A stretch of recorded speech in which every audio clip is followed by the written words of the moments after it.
Eles usavam vestes sagradas e carregavam um título de sumo sacerdote. Mas por trás das paredes douradas do templo havia ambição, orgulho e uma decisão que mudaria a história da humanidade para sempre. Anás e Caifás. Dois nomes que muitos leem sem perceber o peso do que realmente fizeram. Eles não apenas julgaram Jesus, eles assinaram sua sentença, moveram o sinédrio, manipularam a verdade e entregaram o Filho de Deus nas mãos do império. E antes de revelar o que aconteceu com eles depois disso, eu peço a você, compartilhe este vídeo com alguém que valoriza a verdade, porque essa história foi esquecida por séculos, mas ela precisa ser ouvida novamente. Não deixe que o silêncio dos séculos continue escondendo a justiça de Deus. Hoje, você vai conhecer os bastidores da maior conspiração religiosa da história e descobrir como os homens que sentenciaram Jesus acabaram recebendo, sem saber, o julgamento mais silencioso e mais devastador que o céu já executou. O castigo de Anás e Caifás começa agora. Jerusalém. A cidade santa respirava tensão entre suas muralhas, como um barril de pólvora prestes a explodir. Era o ano 26 da Era Comum, e o templo, majestoso, dourado, reverenciado, erguia-se como a maior autoridade visível da fé judaica. Mas o que muitos não sabiam é que por trás dos véus da santidade havia uma rede invisível de poder e corrupção. No coração dessa rede estavam dois nomes que ecoariam por séculos: Anás e Caifás. Anás, o mais velho, não era apenas um sacerdote comum. Ele era o arquiteto silencioso do império religioso mais influente da Judéia. Nomeado sumo sacerdote por Quirino, governador romano, anos antes, foi oficialmente removido do cargo em 15 depois de Cristo. Mas sua influência nunca desapareceu. Pelo contrário, cresceu. Anás transformou a função de sumo sacerdote em uma dinastia familiar. 5 de seus filhos, além de seu genro Caifás, ocuparam o posto máximo da fé judaica. E mesmo sem o título oficial, todos ainda o chamavam de sumo sacerdote, como se nada houvesse mudado. Esse era o jogo de Anás, o poder que não se vê, mas que tudo controla. Enquanto isso, José Caifás, seu genro, era a face política do clã. Jovem, astuto, calculista. Ele sabia como agradar aos romanos e manter a paz aparente, mesmo que isso significasse ignorar as dores do povo. Juntos, sogro e genro formavam um império sagrado, mas não de fé, e sim de controle. Um império onde o altar se misturava aos cofres, onde o incenso se confundia com o cheiro do lucro, porque o templo havia se tornado um negócio. Era ali, nas sombras das colunas do templo, que o ouro circulava como oferenda, não a Deus, mas à ganância. Cambistas, vendedores de animais para sacrifício, comerciantes estrangeiros, todos pagavam taxas à família sacerdotal para operar dentro do pátio sagrado. Anás controlava tudo, até o câmbio da moeda romana para o ciclo do templo, a única aceita nas oferendas. A fé havia sido tarifada, o perdão monetizado. E foi ali que surgiu Jesus, o carpinteiro de Nazaré. Diferente dos rabinos tradicionais, Jesus não vestia túnicas ricas nem buscava os primeiros assentos nas sinagogas. Ele ensinava nas ruas, curava os doentes, falava com prostitutas e coletores de impostos. E mais perigoso ainda, denunciava a hipocrisia dos líderes religiosos, publicamente. Mas o momento de ruptura foi chocante. Um dia, ao entrar no templo, Jesus viu a corrupção que ali reinava e, sem evitar, trançou um chicote de cordas, derrubou as mesas dos cambistas e expulsou os vendedores aos gritos: "Não façam da casa de meu pai um mercado." Foi como se tivesse derrubado o trono invisível de Anás. Aquela cena, registrada nos evangelhos, não foi apenas simbólica, foi uma afronta direta ao sistema financeiro da elite religiosa. Para Caifás, Aquilo era uma ameaça política. Para Anás, era um ataque pessoal. A multidão agora seguia Jesus, não o sinédrio. O povo encontrava consolo nas palavras do Nazareno, não nos sacrifícios pagos. E isso era inaceitável. A resposta deles não foi o arrependimento. Foi a conspiração. Nos bastidores, os dois arquitetaram um plano para eliminar aquele homem. Um julgamento secreto, testemunhas falsas, acusações de blasfêmia. Tudo com pressa, tudo à margem da própria lei judaica que fingiam guardar. Eles não queriam apenas silenciar Jesus. Eles queriam destruir aquilo que ele representava. O fim da religião como instrumento de opressão. Mas ao tentar matar a verdade, plantaram a semente da sua própria destruição. O mundo ainda não sabia, mas o julgamento dos dois sacerdotes já estava em andamento. Não nos tribunais romanos, mas no tribunal divino. E o veredito seria eterno. O sol se punha sobre Jerusalém e o templo lançava longas sombras pelas ruelas, como braços silenciosos estendidos sobre a cidade. No interior das residências mais luxuosas do bairro aristocrático, Anás e Caifás se reuniam em segredo. As paredes decoradas com símbolos sagrados não podiam esconder a inquietação que tomava conta dos sacerdotes. Jesus estava crescendo demais, rápido demais. A cada milagre, uma ameaça. A cada multidão, um risco. A cada parábola, uma ferida exposta no orgulho dos religiosos. Caifás, mais jovem e pragmático, sabia que a situação era delicada. Estava há 18 anos no cargo de sumo sacerdote, um recorde para a época. Sua estabilidade vinha da capacidade de negociar com os romanos e manter o povo sob controle. Mas agora, o controle começava a escorregar. Anás, por sua vez, não temia Pilatos nem as legiões de Roma. Seu temor era mais profundo, perder a influência que passara décadas tecendo. O povo começava a enxergar que as vestes sagradas escondiam ambição. E Jesus era a luz em meio à escuridão religiosa. Ele expunha sem medo, chamava os fariseus de hipócritas, comparava-os a sepulcros caiados, belos por fora, mas cheios de ossos e podridão por dentro. Eles não podiam permitir que aquela voz continuasse ecoando nos corações. Durante dias, rumores foram espalhados, interrogatórios silenciosos, perguntas disfarçadas. O sinédrio passou a observar os passos do Nazareno com olhos de predador. E então, a Páscoa se aproximava. Era a oportunidade perfeita. Jerusalém ficava superlotada. Peregrinos chegavam de todas as partes do império. Qualquer agitação poderia ser atribuída à multidão. Uma prisão discreta, um julgamento rápido, uma execução inevitável. Mas para capturá-lo, precisavam de um elo frágil. E esse elo estava entre os 12. Na calada da noite, Judas Iscariote se apresentou. O preço foi combinado: 30 moedas de prata. Anás observou o pagamento com olhos frios. Era pouco para a morte de um homem, mas suficiente para manter o sistema de pé. O templo continuaria intacto. O comércio voltaria ao normal.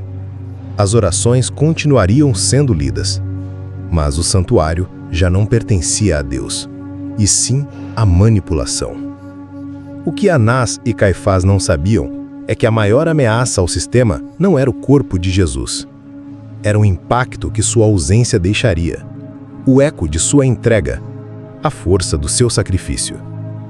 Eles planejavam selar a história com uma pedra, mas estavam apenas abrindo a porta da eternidade. Na madrugada fria, Jesus foi levado à força à casa de Anás. Não havia convocação pública, não houve aviso.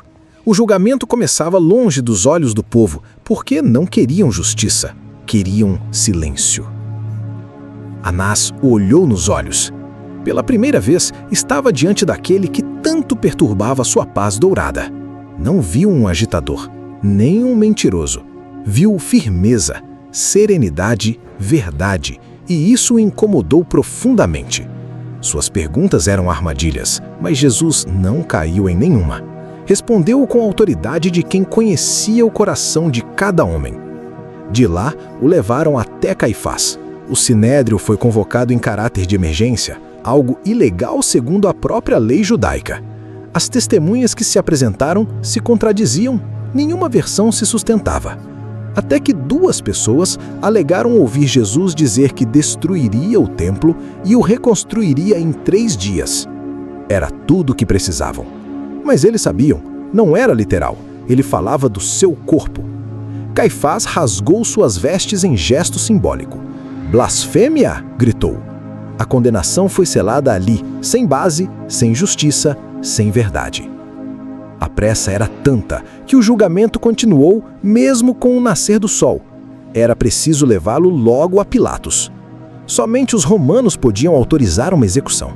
Mas não bastava pedir, era preciso acusar. Então mudaram o discurso. Agora Jesus não era apenas um herege, era um inimigo de César, um suposto rei, rebelde contra o império. Pilatos não viu crime, tentou soltá-lo, mas o sistema não aceitava falhas. A multidão foi manipulada. Vozes compradas gritavam: "Crucifica-o!" E entre esses gritos, Caifás permanecia em silêncio, fingindo neutralidade, mas o sangue já escorria pelas mãos do sacerdote. Ele, que tanto zelava pela pureza cerimonial, agora selava a morte do único homem verdadeiramente puro. E enquanto Jesus era arrastado para o Gólgota, Anás e Caifás se retiravam para seus palácios, convencidos de que haviam vencido. Mas o céu escureceu ao meio-dia, e a terra gemeu. O templo tremeu. Quando o corpo de Jesus tombou e o último suspiro ecoou no alto da cruz, algo invisível se rasgou nos céus, e algo visível se partiu no templo. O véu que separava o Santo dos Santos se rasgou de alto a baixo. Não foi uma coincidência. O símbolo máximo da separação entre o povo e a presença divina foi destruído. Deus não estava mais confinado à estrutura criada por homens. A antiga aliança havia sido rompida, e nenhum sacrifício de animal voltaria a ter poder. Anás e Caifás estavam longe dali, talvez ocupados com os rituais do sábado, talvez fingindo normalidade enquanto o mundo espiritual se revirava. Mas não havia mais retorno. O templo que governavam agora era um edifício vazio, uma fachada sem alma. Aos olhos humanos, tudo seguia igual. Os sacrifícios continuavam, os sacerdotes andavam pelos corredores como se nada tivesse acontecido. Mas no céu, as coisas haviam mudado para sempre. O julgamento que eles prepararam para Jesus se voltava contra eles, e cada passo que davam em direção ao altar era um passo mais distante da presença divina. Eles destruíram o corpo, mas não conseguiram calar a palavra. Após a crucificação de Jesus, Anás e Caifás voltaram à rotina como se nada houvesse acontecido, mas o templo já não era o mesmo. Algo havia sido arrancado do coração da cidade santa. O santuário estava de pé, mas vazio de presença. As moedas ainda tilintavam, os sacrifícios continuavam, os rituais se repetiam, mas tudo soava como eco de uma era que terminava. Os apóstolos, antes dispersos, começaram a se reorganizar. Pedro, aquele que negara o Mestre, se ergueu como uma rocha. João, o discípulo amado, se tornara uma voz firme nas sinagogas. Milagres voltaram a acontecer, agora pelas mãos dos seguidores daquele que Caifás julgava ter eliminado. No pátio do templo, um homem paralítico foi curado na presença de todos. As multidões se reuniram em torno dos apóstolos e, novamente, o nome de Jesus era proclamado, com mais poder, mais fervor e mais impacto do que nunca. Anás e Caifás assistiram aquilo com olhos inquietos. Não podiam mais crucificar ninguém. Não podiam mais silenciar a verdade com pedras. A autoridade deles estava sendo minada, não pelos romanos, mas pela fé incontrolável que se espalhava como fogo. E então, recorreram ao que conheciam bem, o Sinédrio. Prenderam Pedro e João. Ordenaram que não mais falassem em nome daquele homem. Mas a resposta foi cortante. Mais importa obedecer a Deus do que aos homens. O pilar da autoridade deles começava a ruir. Anás, que por décadas comandara o templo nos bastidores, agora via o controle escorrer por entre os dedos. Caifás, político hábil, percebeu que a única coisa que não podia controlar era a verdade. E a verdade já não estava mais no templo. Estava nas ruas, nos lares, nos corações. Eles haviam matado o corpo, mas não a mensagem. E aquela era uma guerra que não se vence com moedas nem com túnicas bordadas. A cada dia a igreja primitiva crescia. A mensagem de Jesus se espalhava por Jerusalém como uma profecia cumprida. E Anás e Caifás, outrora os homens mais poderosos do templo, tornaram-se peças obsoletas de um sistema que agonizava em silêncio. Em 36 d.C., Caifás foi oficialmente deposto do cargo de sumo sacerdote por ordem de Vitélio, o governador romano. Após 18 anos no poder, ele saía pela porta dos fundos, sem cerimônia, sem honra, sem legado. O que restou foi o silêncio. Nenhum registro posterior menciona seu paradeiro. O historiador Flávio Joséfo, que tanto documentou os eventos da época, nada mais diz sobre Caifás. É como se tivesse desaparecido da história, apagado pela própria ambição que o sustentou. Anás continuou vivo por mais tempo, mas seu domínio foi enfraquecido. Um a um, seus filhos foram sendo substituídos. A dinastia que construiu com mãos de ferro começava a se desfazer. Seu nome, antes sinônimo de liderança, agora era lembrado com desprezo entre os seguidores de Cristo. O templo ainda estava de pé, mas os céus haviam se fechado sobre ele. A cortina rasgada continuava ali, como uma ferida aberta na estrutura. O véu nunca foi restaurado. Era como se Deus gritasse: "Não volto mais para este lugar." Anás, velho e cercado por luxo, vivia em um palácio, mas era prisioneiro de um legado manchado. E Caifás, que um dia sentenciou o Cristo, desapareceu sob o peso de sua própria história. Décadas depois, em 1990, arqueólogos descobriram um ossuário de pedra em Jerusalém. Nele, uma inscrição: José, filho de Caifás. Dentro, ossos de um homem que viveu por volta do século I, com a idade avançada para os padrões da época. Não havia marcas de violência, nenhuma evidência de execução, nenhum castigo visível. E foi isso que mais chocou os estudiosos. Onde estava o juízo esperado? Onde estava o fim trágico que a tradição popular pintava com tintas de fogo e enxofre? A resposta é simbólica.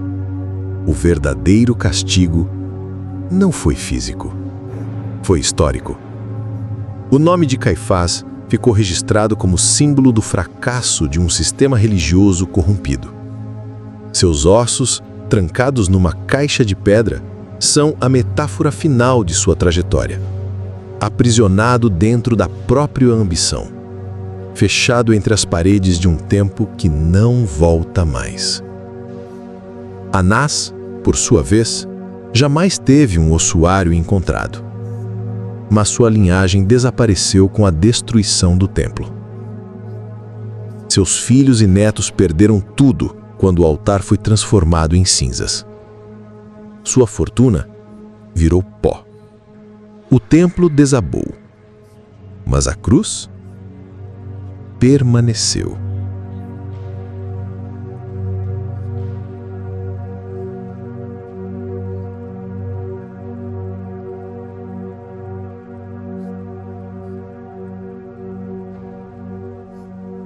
O tempo passou, mas a sombra do julgamento de Jesus jamais abandonou o Sinédrio. Entre seus membros crescia um incômodo que não vinha das multidões cristãs nem das autoridades romanas, mas de dentro, das consciências inquietas. Pedro e João foram presos novamente por pregar em nome de Jesus. Desta vez, todos os apóstolos foram levados ao tribunal. Mas algo extraordinário aconteceu. Durante a madrugada, foram libertos por um anjo do Senhor. E ao amanhecer, estavam de volta ao templo, pregando com ainda mais fervor. Ao serem levados de novo diante do Sinédrio, ouviram a acusação direta: Encheste Jerusalém com essa doutrina e quereis lançar sobre nós o sangue desse homem.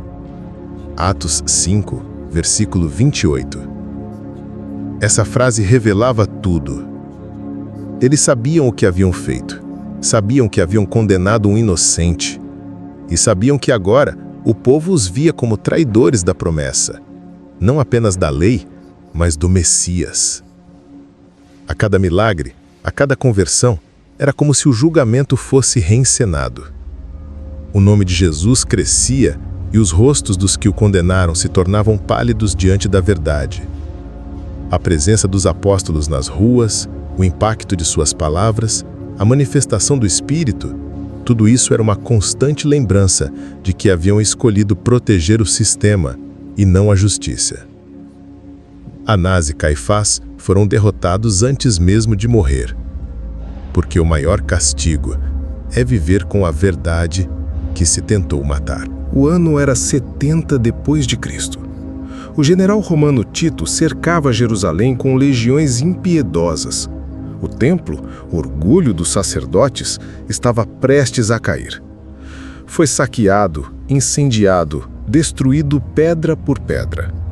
As chamas consumiram o véu já rasgado, o altar, os utensílios, as colunas sagradas.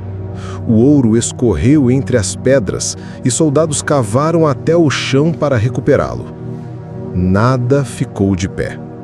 A profecia de Jesus se cumpria com precisão assustadora. Não ficará pedra sobre pedra que não seja derrubada. Mateus 24:2. A destruição do templo não foi apenas uma tragédia arquitetônica, foi o fim de um sistema. O sumo sacerdócio acabou, os sacrifícios cessaram, o sinédrio perdeu relevância. E a dinastia de Anás se dissolveu como poeira ao vento. A religião centrada no templo deu lugar ao judaísmo rabínico, baseado em estudo, oração e caridade. Os sacerdotes foram substituídos por rabinos, os rituais por interpretações. E Anás, mesmo após morto, foi apagado. Seu império sacerdotal terminou sem honra. Nenhuma geração futura herdou sua glória. Nenhum descendente sentou-se novamente no trono do templo. Seu castigo foi lento, mas inevitável. Não com trovões, mas com o silêncio da irrelevância. O templo caiu. E com ele, o legado dos homens que ousaram se levantar contra o Filho de Deus. Séculos se passaram. Reinos se ergueram e caíram. Impérios mudaram. Mas os nomes de Anás e Caifás permanecem gravados, não como santos, nem como mártires, mas como advertência. Na teologia cristã, tornaram-se ícones da injustiça, da religião corrompida, da autoridade que escolheu o poder em vez da verdade. Escritos apócrifos, como o Evangelho de Nicodemos, criaram versões sombrias de seus fins, visões de punições no inferno, grilhões de fogo, tormentos eternos. Não como verdades históricas, mas como expressão da necessidade humana de ver a justiça prevalecer. A Bíblia não relata seus castigos finais, mas isso não diminui sua responsabilidade. O julgamento de Anás e Caifás não terminou em uma sentença terrena. Ele continua, geração após geração. Cada vez que alguém tenta usar a fé como um instrumento de domínio, cada vez que a religião se vende por conveniência, cada vez que o altar é transformado em mercado. A história deles ensina que o castigo mais severo não é a morte, é ter vivido diante da verdade e ainda assim tê-la rejeitado. Eles não mataram Jesus. Eles apenas cumpriram inconscientemente o plano que o próprio Deus havia escrito. E por isso, ironicamente, se tornaram parte da redenção que tentaram impedir. Eles usavam coroas de autoridade, mas no final foram lembrados não como líderes, mas como símbolos do que acontece quando a fé se transforma em poder e o altar em negócio. Anás e Caifás não foram destruídos por raios, nem tragados por terremotos. Foram silenciados pela própria história. Porque o castigo mais severo é viver tendo conhecido a verdade e ainda assim tê-la rejeitado. Hoje, séculos depois, a cruz continua de pé. O templo deles caiu. O nome de Jesus ecoa em cada canto da terra. Mas os nomes daqueles que o condenaram estão presos nas sombras da vergonha eterna. Se essa mensagem tocou você de alguma forma, curta este vídeo, inscreva-se no canal Luz do Mundo e, principalmente, compartilhe com alguém que ainda não conhece essa verdade. Porque a verdade liberta e, às vezes, ela chega na forma de justiça silenciosa. Eu sou o canal Luz do Mundo e a gente se encontra no próximo chamado.